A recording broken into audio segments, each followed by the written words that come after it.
Líder demokratov NAD sa rozhodol ukázať tzv. Právnu analýzu na darovanie MiG-29 na Ukrajinu. Samozrejme, že na tlačovú konferenciu prišiel aj bývalý premiér Heger, ktorý si začína uvedomovať vlastnú mieru zodpovednosti.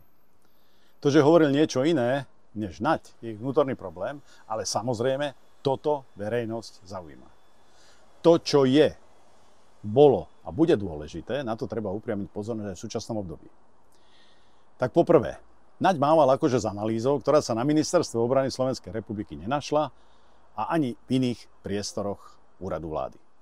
Treba povedať, že ukazoval materiál spracovaný sekciou legislatívy, ktorý bol pravdepodobne spracovaný pre pracovné potreby samotného exministra. A tu sa pýtam, ako je možné, že tento materiál bol v rukách dnes už bývalého exministra?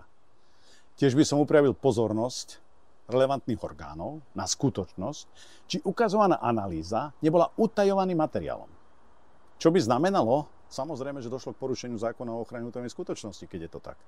Podotýkam, že ak nie, tak znova sa pýtam, prečo tento materiál nebol verejný, aby sa k nemu verejnosť dostala a bol plne k dispozícii.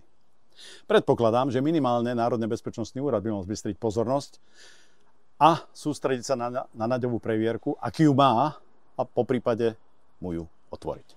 Lebo opakujem, zákon platí pre každého. Neverím totiž, že takýto materiál našiel bývalý minister v garáži, ako napríklad americký prezident Biden. Aj keď pri jeho výmysloch a zavádzaní verejnosti by som sa tomu nečudoval.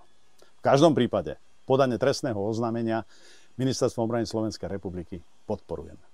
Ľudia potrebujú vedieť, čo bývalý exminister spôsobil Slovenskej republike a ozbrojeným silám Slovenskej republiky.